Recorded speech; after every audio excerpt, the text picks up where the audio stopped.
खैर दूसरे मेहमानों की तरफ मैं जाती हूँ। फिलहाल शिव गोपाल मिश्रा जी, ये बताइए फिलहाल कि जिस तरह से ये इस समिति की जो सिफारिशें आई हैं, इनमें जो अलग अलग करने की बात है और ये भी कहा गया है कि सरकार जो है वो सिर्फ नीति बनाने का काम करे, जो ऑपरेशनल पार्ट है उसको प्राइवेटाइज कर दिया जाए। आप कितना सहमत हैं इस बात से?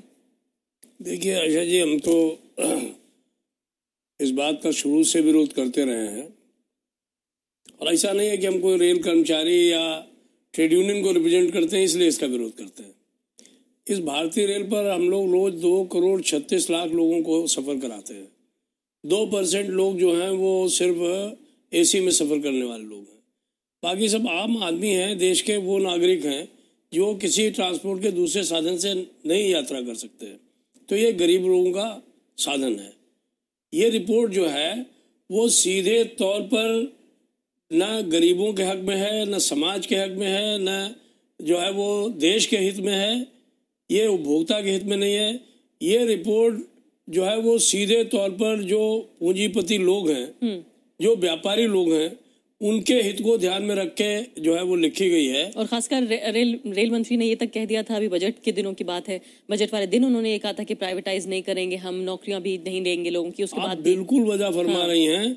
खाली रेल मंत्री जी तो रोज ही कहते हैं, इंटरनल मीटिंग में भी कहते हैं, हम लोगों से भी कहते हैं, और जो है वो बजट वो राज्यसभा में लोकसभा में भी उन्होंने बात को कहने का काम किया कि रेलों का निजीकरण नहीं होगा।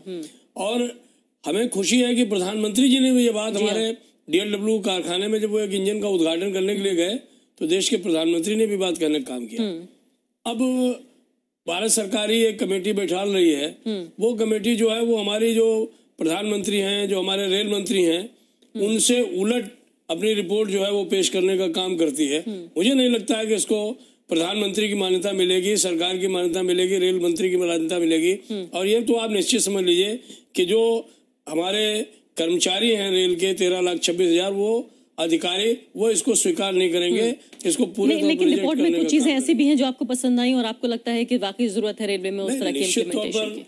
जब इतनी बड़ी रिपोर्ट है, और मैं तो ये कहता हूं कि इस रिपोर्ट जो है वो एक तरीके से रिप्लिका है राकेश मोहन कमेटी की रिपोर्ट की। राकेश मोहन कमेटी जो है उसका गठन जो है नीतीश कुमार जी ने NDA की सरकार के समय में किया था। वो रिपोर्ट जो है वो 2 दिन तक बड़ौदा स्टाफ कॉलेज में जो है वो सेमिनार हुआ, वहां पर उस पर बाकायदा बहस हुई और हम लोगों ने कहा कि ये रिपोर्ट किसी भी स्थिति में स्वीकार्य नहीं है, क्योंकि अगर हम इस रिपोर्ट को स्वीकार कर लेते हैं तो जो भारतीय रेल का वर्तमान ढांचा है वो बैठ जाएगा।